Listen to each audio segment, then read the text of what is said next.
I guess share ko lang ito, isa sa mga promising project and Pinoy yung developers neto or yung team behind this is mga talented developers, no? So pag-uusapan natin yan dito sa video natin today, how this project brings AI and blockchain together, spark growth.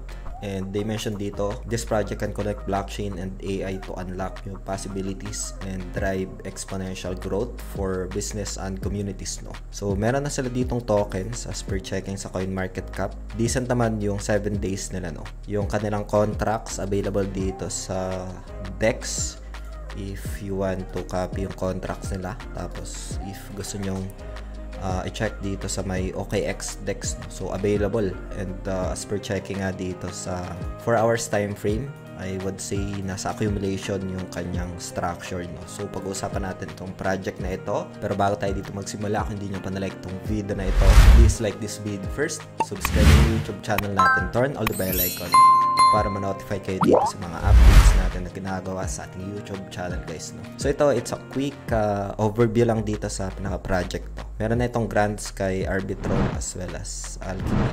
So meron ditong isa sa mga hot sector na features sa kanilang project, no? Ito yung tinatawag na AI agent. Malakas yung catalyst or malakas itong sector ng AI agent, I would say, in the future, pero we can see this dominance na back in last year, no, 2024. So tingnan natin if magtuloy-tuloy yung momentum. Isa ito si SparkPoint sa merong features ng AI agent, no, which is they mentioned dito na AI agent launchpad, and Spark agent empowers yung users to launch their own AI agents, no, with no-code tools, decentralized transparency, and community-driven innovation. So you can actually create now pala dito. Maybe I'll explore this one. Ito yung pinaka-roadmap, Q1. So January, February, March, yan yung quarter 1 ng taon. Meron na sila ditong na-implement, guys, no? So Q2, launch ng kanilang trading AI agent, upgrade Spark agent AI launchpad, bagong features, and magde-deploy din sila ng SparkPoint blockchain mainnet, no?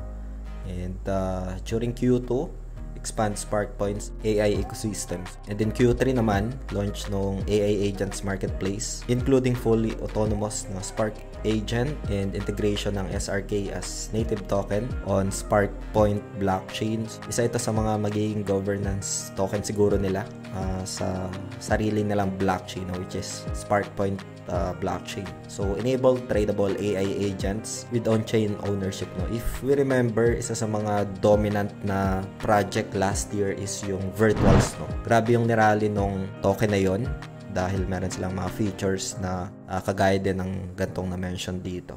So as per checking din sa kanilang Twitter, active yung kanilang Twitter, no. And ito yung mga vlogs na ginawa nila. Nagkaroon din sila dito ng airdrop, which is SRK token airdrop to own and S-Fuel holders. Ayan, you can read this vlog, guys, no. So sa team, sobrang transparent ng team. Ito isa sa mga kasama natin, alpha trader sa Bali, Sispa, no. And very talented yung mga team behind this project, si Harvey, and andito naman you can check yung kanilang LinkedIn tapos yung X, no. So for more details sa kanilang team dito.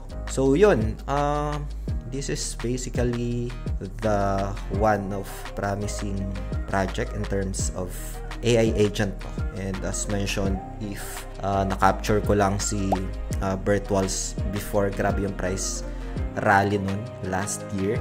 And we'll see dito si SparkPoint and yung kanilang token SRK sa CoinMarketCap available na rin, and you can check yung kanilang price action sa OKX decentralized exchange na website available, guys, no? Kakapin nyo lang yung pinaka contracts and page nyo lang dito, lalabas na siya. Ayan, ito yung pinaka-structure niya sa 1 minute, meron pa ring chart, no. 4 hours time frame, we can see accumulation phase during this time frame, no? So yun, you can explore this one, guys, and ano yung sa tingin nyo dito sa project na ito. Mga official link naman lalagay ko na lang sa description ng video na ito para mapuntahan nyo, and you can check, explore, and you can try itong kanilang AI agent na simple executions, and you can create dito, no. And kung meron kayong mga questions, feel free to comment lang sa comment section ng video na ito, no. Maraming salamat ulit sa panunood.